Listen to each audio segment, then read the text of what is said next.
Yes, I think we are live now. A big hello to everybody watching us today. Welcome to the 18th episode of Let's Talk Inclusion. My name is Manobina Chakraborty. I'm an inclusive education consultant based in India and, of course, the founder of I for Inclusion. And it gives me immense pleasure to get you introduced to our expert from Scotland today. She is Dr. Catriona Stewart, OBE, the co-founder of SWAN, which is the Scottish Women's Autism Network. Hello, Dr. Stewart. Hello. Welcome to Let's Talk Inclusion. Thank you very much. Thank you for inviting me. Delighted to be here. Thank you. It is quite commonly seen that girls and women with autism are often undiagnosed, misdiagnosed, or receive a diagnosis of autism at a later stage. This can result in adverse outcomes in their well-being, mental health, education, employment, and independence.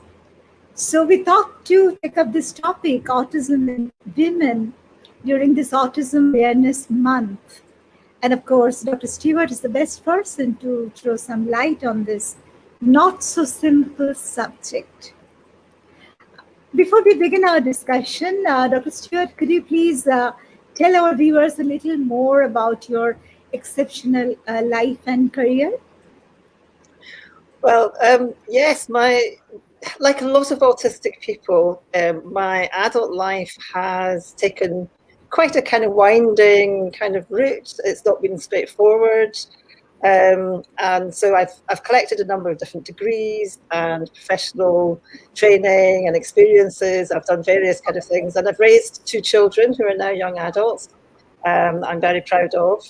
But that road led me to being a lecturer at Edinburgh Napier University, who funded me to do a PhD, and that PhD ended up being focused on girls with Asperger's syndrome.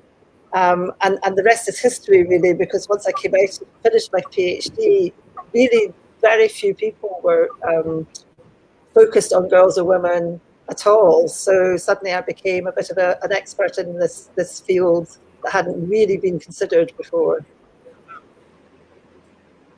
Amazing. Dr. Stewart, could you please turn off your mic? I think there's a feedback. Thank you. Thank you very much. Really, I would like to thank you for taking out some time from your busy schedule for us today. Could we have some idea about what SWAN actually is and the areas SWAN provides help with?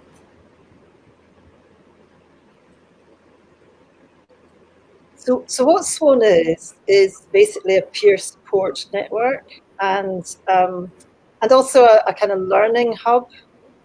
So because so little was known about autism in females at the point that I set SWAN up, we used the lived experience learning of talking to autistic women, and we've used that to add to the knowledge base, so that we're learning about ourselves and we're learning about what autism means for autistic women and girls, and then we're using that learning to share with other autistic women, but also with professionals, with government, with other charities. So I would say I would model SWAN almost as a participatory action research organisation, which really means that we are a small group of people with very specific lived experiences, and we're using those experiences to increase our understanding and our knowledge, and then we use that to create the next stage of the change that we need.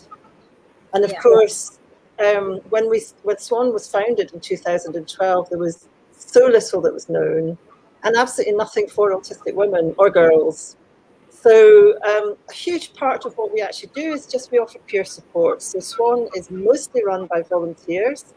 They're all autistic women themselves. They come to SWAN feeling perhaps a bit bruised and battered, and like you said, maybe not particularly good mental health, poor sense of self-identity, poor understanding of who they are.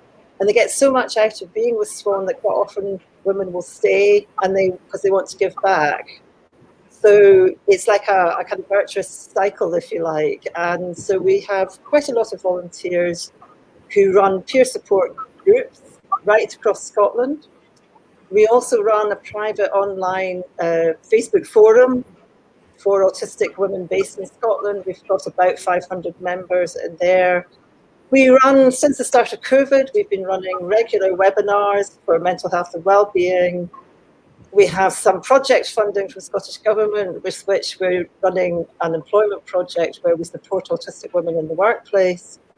And then we're using that project to inform some of our webinars. So we're also running webinars on very kind of employment-focused themes. We run a one-to-one counselling service online since the start of COVID.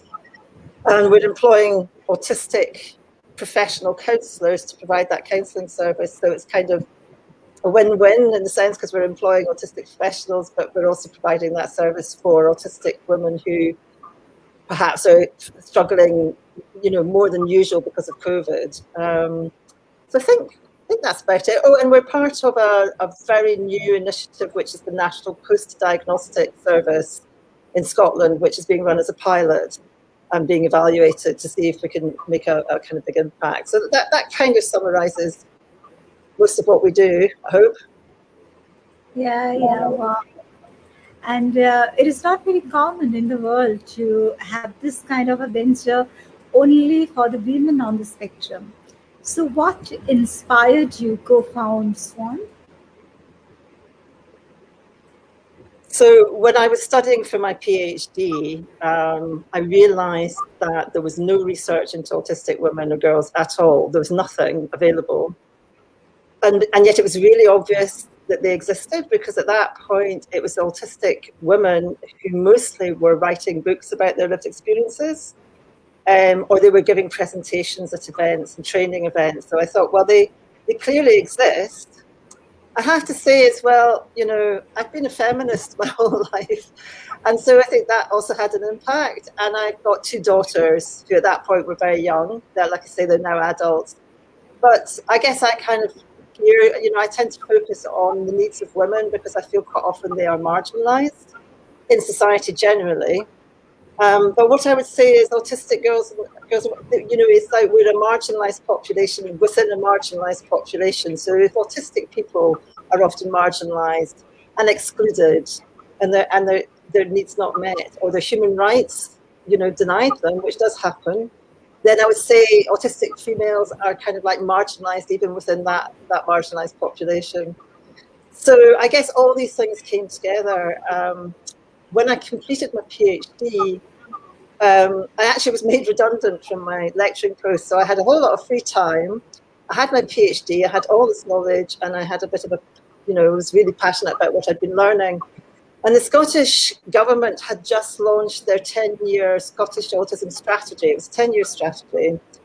And I met Professor Aileen Wendy Dunlop, who was based at Strathclyde University, and one of the people charged with rolling out the strategy.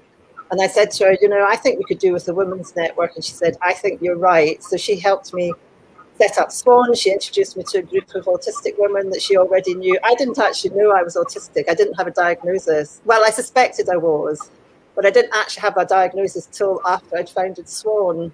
Because, and the reason I thought this was important was because I was beginning to meet people, and I was beginning to understand that autistic women quite often weren't diagnosed when they were younger, and some begin to understand that they might be autistic when they have their own children diagnosed, or they have some serious crisis in their lives. And I thought, there's going to be a lot of women out there looking for support and information, and it's not there. So that's why SWAN, I set SWAN up because it was needed, and I could, and I had this information, and I thought it was going to be something that I did maybe 1 or 2 days a month for a couple of years, and I had absolutely no idea at the time that I was basically going to end up working full-time for what became a charity. Okay. It is said that most of the autistic population in the world is male, but there is another theory called the female protective effect theory. This comes from research into proposed genetic and environmental factors affecting autism development. It proposes that females require greater environmental and or genetic risk than males to express the same degree of autistic characteristics. What do you think about it? How long have we got? I think that it depends on how you perceive autism and what it actually is. Part of the issue around autism is it's very much approached from a medical model and as a disorder and a deficit. So what's being expressed in that theory, I think, is this idea that in order for women to manifest their autism in a way that observers can identify, they have to be more extremely affected. I would flip that completely on its head and say one of the reasons girls and women aren't picked up is because no one's looking for it in girls and women. And I don't actually believe in a female autism. Sometimes we talk about female autism or the female phenotype. I'm not an expert in that particular area, but I do think my own feeling is that there is autism, and then there are individuals living in a gendered society. And so the way we are met in the world, the expectations put on us, sometimes the strategies available to us are actually different depending on whether you're perceived as being female or you're perceived as being male. So, for example, bullying, which happens to a lot of autistic children in school, bullying is generic. Autistic boys get bullied, autistic girls get bullied, but I think the way that they are bullied is probably gendered. I think, so we know there's something called masking. It's called masking, masquerading, which is when a bright or an able autistic child learns to pretend to be normal, as the American author Leanne Holiday Willey described it, pretending to be normal. And masking really, it kind of describes a survival strategy. And that survival strategy is about trying not to appear to be too different and trying to blend in so that you're not targeted by your peers or completely excluded or whatever, or targeted even sometimes by adults and teachers who also can find autistic children quite difficult. So the available research tends to point towards that while some autistic boys do learn to mask, masking is primarily associated with females, and it's also associated with really poor mental health. So unlike the rest of the population, certainly in the UK, autistic girls are more likely to be suicidal than autistic boys, whereas in the rest of the population, it's the other way around. And so it does look as if that ability or that drive to pretend to be something you're not, to fit in, is associated with A, with girls, and B, with very poor mental health. So I suppose what I'm saying is I'm not convinced that it's that girls have to be more autistic in order to meet the criteria. I think it's because the criteria are based around people's perceptions of the male presentation of autism, if you like, in a gendered society, and the fact that girls are maybe better at acting. And then that becomes increasingly problematic as you get older, because you get autistic women going for a diagnostic assessment who know perfectly well they're autistic, but they can't express what they need to express in the assessment because they're so used to masking. You can't. If you spent your entire formative years learning how to try and pretend not to be autistic, you can't suddenly drop that. You can't just suddenly take the mask off and go, da-da, suddenly I'm really autistic. Sorry, I'm going off piste a bit here, so I'll stop there. Does that make sense? Yeah, of course. Yes, it's masking is a reason. And I completely agree with you. And the theory I was talking about, the FP theory, if, as FP suggests, females are on average protected against autism compared to males, then autistic females should have a greater genetic load than males in order to express the same level of characteristics. So, did you face any challenges creating and running a support service only for women on spectrum in Scotland? Well, I had good support. So I had good support from Aileen Wendy Dunlop from Strathclyde University. There was one particular, there were a number of challenges.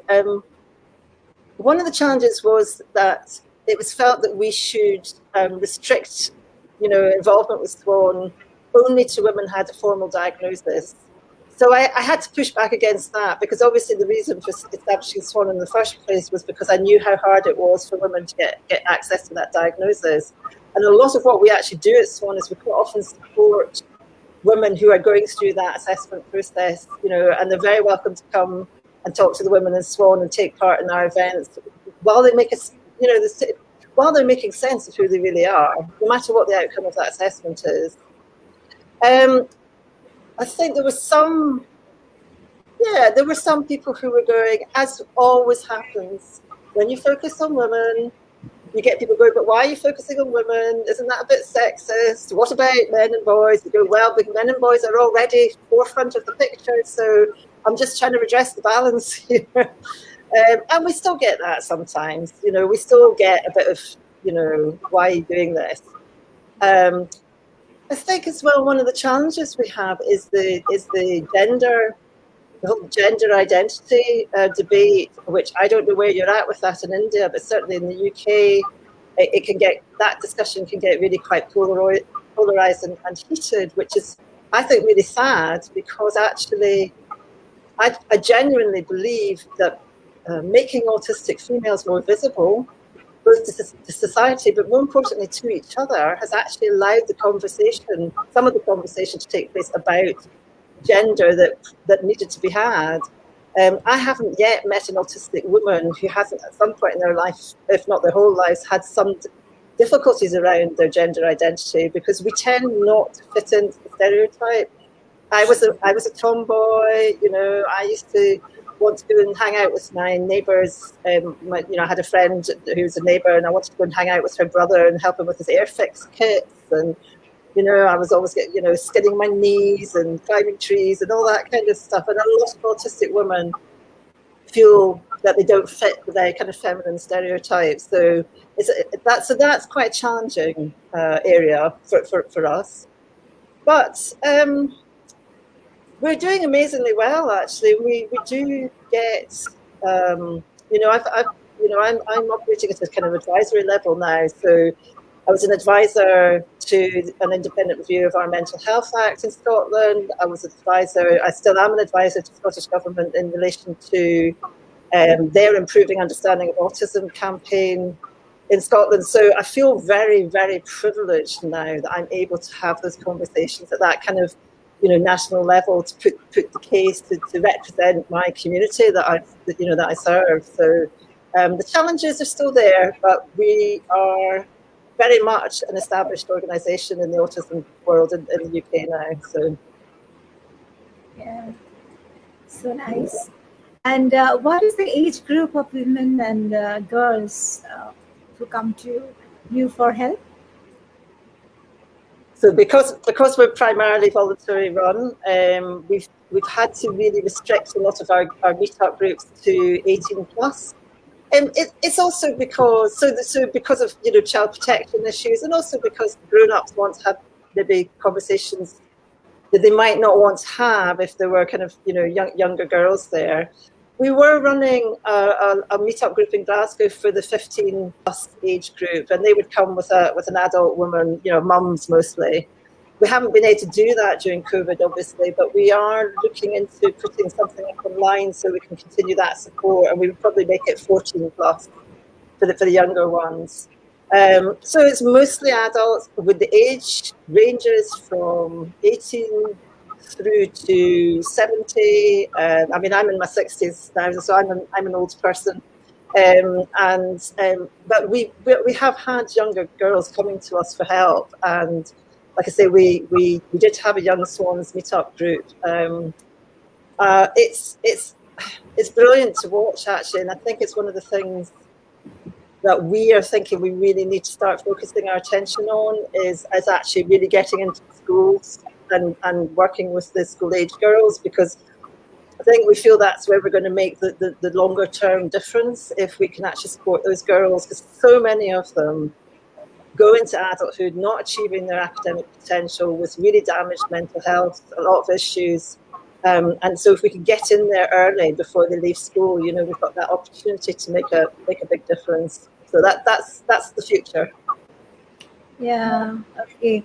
I deal with children and young people, both male and female, on the spectrum here in India.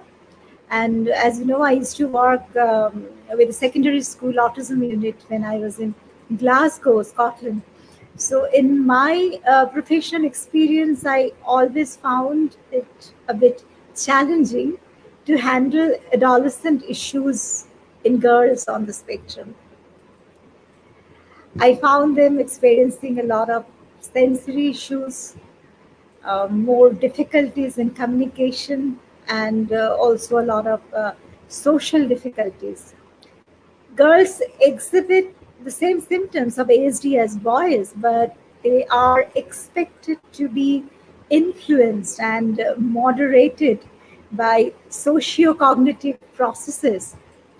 So, my question to you is how do you help autistic girls handle adolescent issues? So this is a really interesting question. I was doing a presentation just a couple of weeks ago to a mixed group of parents and professionals, looking specifically at the social difficulties for autistic girls. And what I would say is, and there's a number of things that I think need to happen. As a parent and as a professional, this is what I would say. It's perfectly understandable that you want to see the young person meet their developmental milestones, because that's what's reassuring that they're going to be okay when they go into adulthood. The reality is that for a lot of autistic girls, making friends and navigating that social world is something that they're not ready to do yet, and it's not something they're good at. And the problem is that both professionals and parents quite understandably then try and focus on those deficits, if you like, and go, right, we need to teach you social skills, or we, you know, but actually my take on it would be explain to them that it really, really precious things often take longer to make or to grow. And they may be cognitively, intellectually actually ahead of some of their peers, because they may be quite able, or even very able, because some of them are extremely, intellectually advanced. That emotionally they're still very immature, and they're actually running way behind their peers.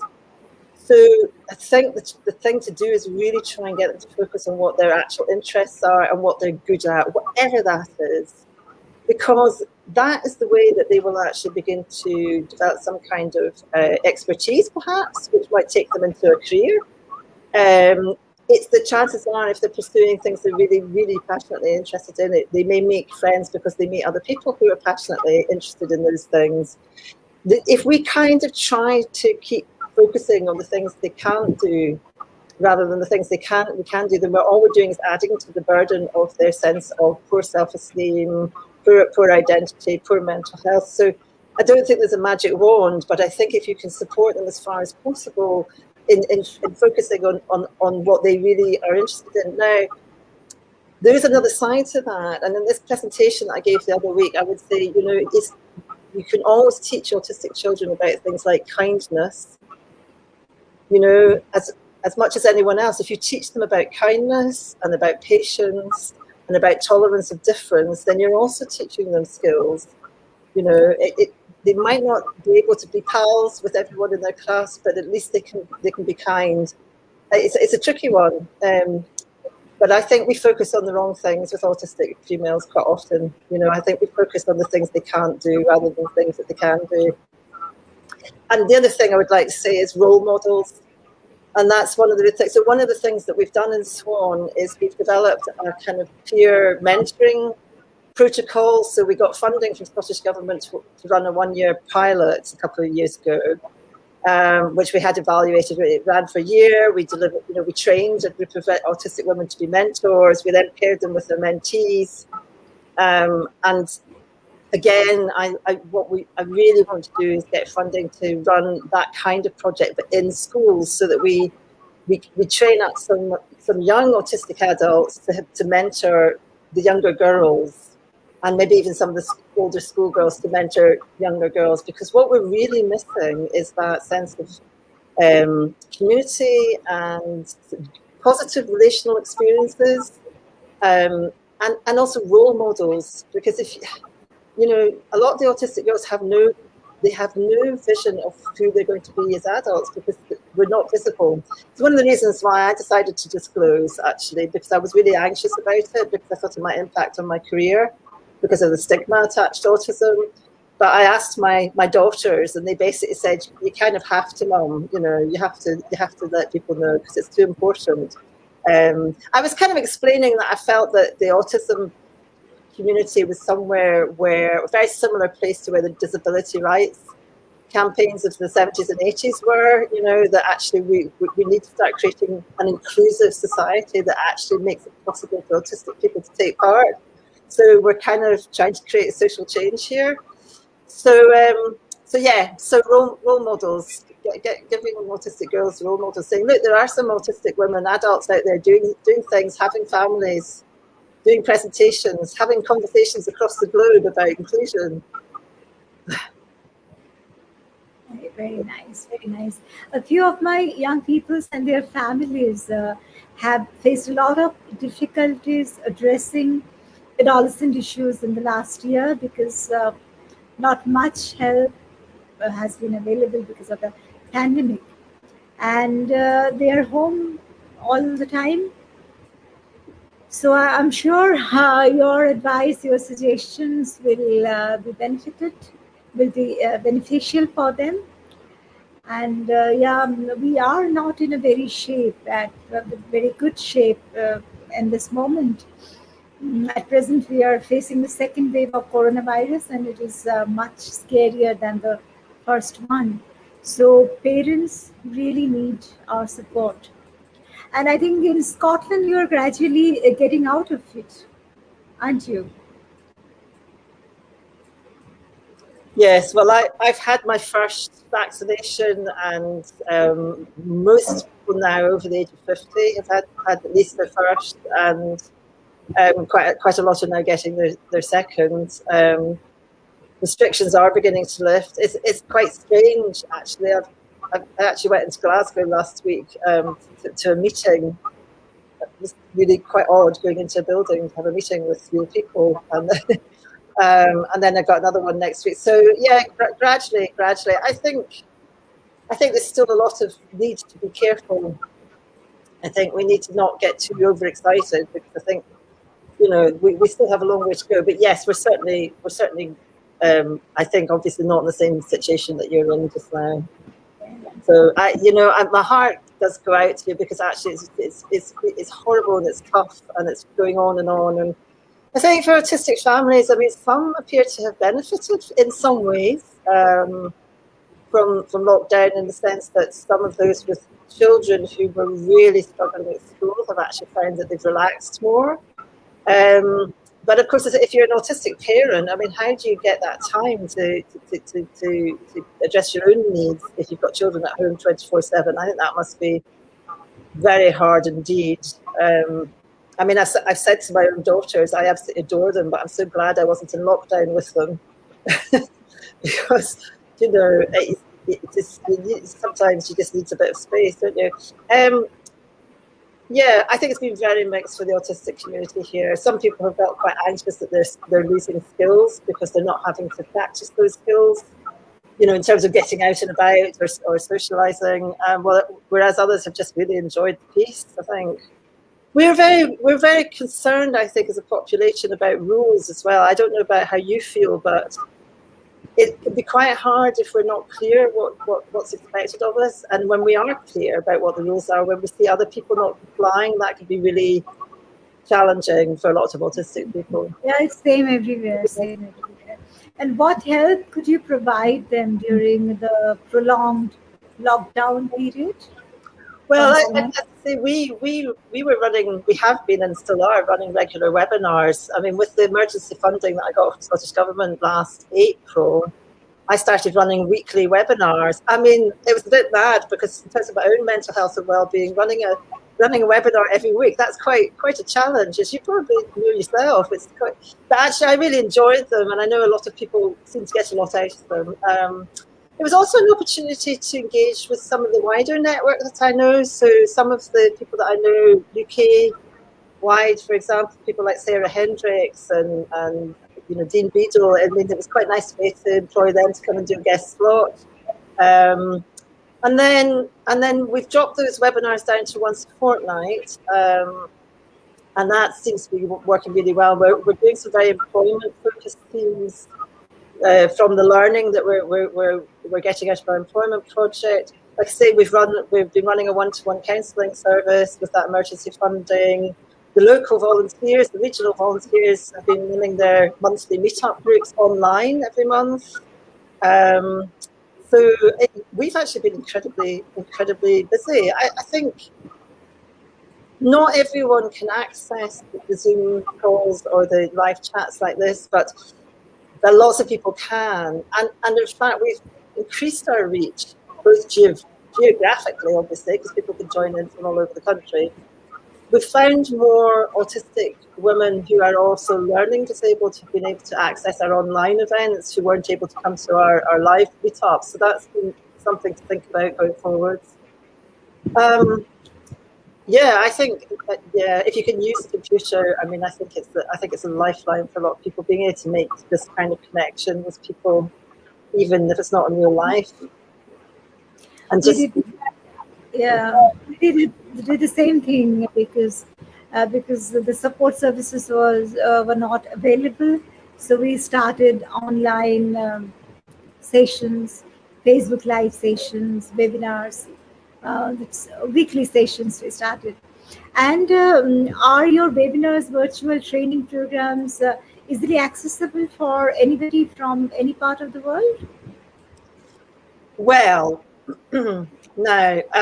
So because the funding that we've got for these is actually coming from Scottish Government, I need to be fairly careful how I go about this. But let's say, if someone from another country happens to hear about it and happens to inquire for the link, given that we're not taking anything away from anybody else, I'm not going to turn them away.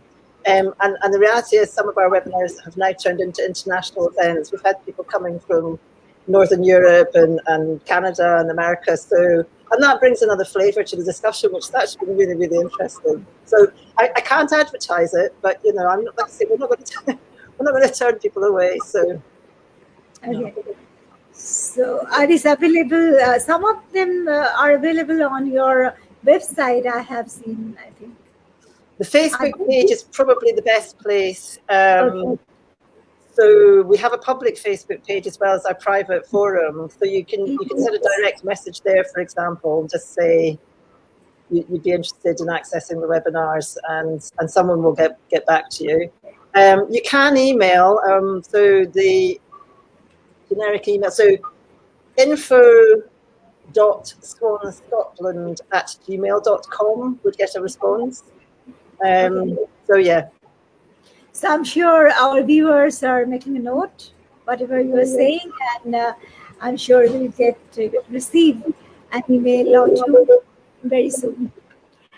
And Dr. Stewart, do you have any plans for expanding your horizons in the near future?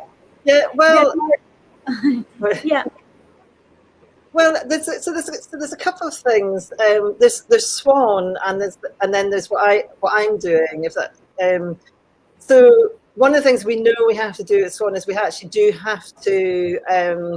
We need to diversify our funding sources. So my post at the moment is actually paid for by the bigger charity Scottish Autism, the national charity. In fact, you had Charlene Tate, the deputy CEO from Scottish Autism, on the other week, and so I have a permanent post with Scottish Autism, but a couple of years ago, Charlene asked the board of Scottish Autism to second my post so that I could run my own charity just for 3 years. to get SWAN up and running as a sustainable charity in its own right. So that's what I'm working on at the moment. I've got 2 members of staff that I recruited last year through the employment project funding, and some members of the board. We're all looking at potential funding sources in order to get core funding for SWAN and more project staff funding. My secondment comes to an end next year, and so I'm beginning to look at different sort of threads of things that I could do going forward. SWAN I'm really loving watching some of the younger women coming up and the skills they're bringing and the passion they're bringing. And I'm heading to the point where it's going to be time for me to step aside and let the next generations take over, which is really exciting for me. You did mention before we started that one of the things I've been doing over the last year since the start of COVID is I was asked to take part in an independent advisory group to Police Scotland.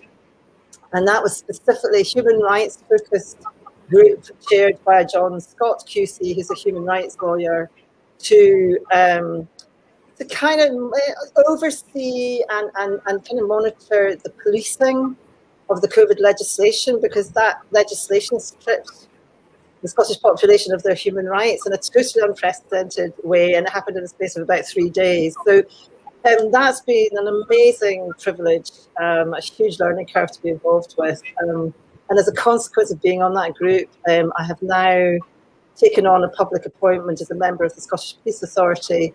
So that's going to be immensely challenging and really interesting. I've just started. I'm up to my neck in induction meetings and packs that I have to read, but it's really exciting to be able to contribute at that kind of national level, if you like. But it does mean I've had to cut my hours with SWAN, so and Scottish Autism, which is absolutely fine.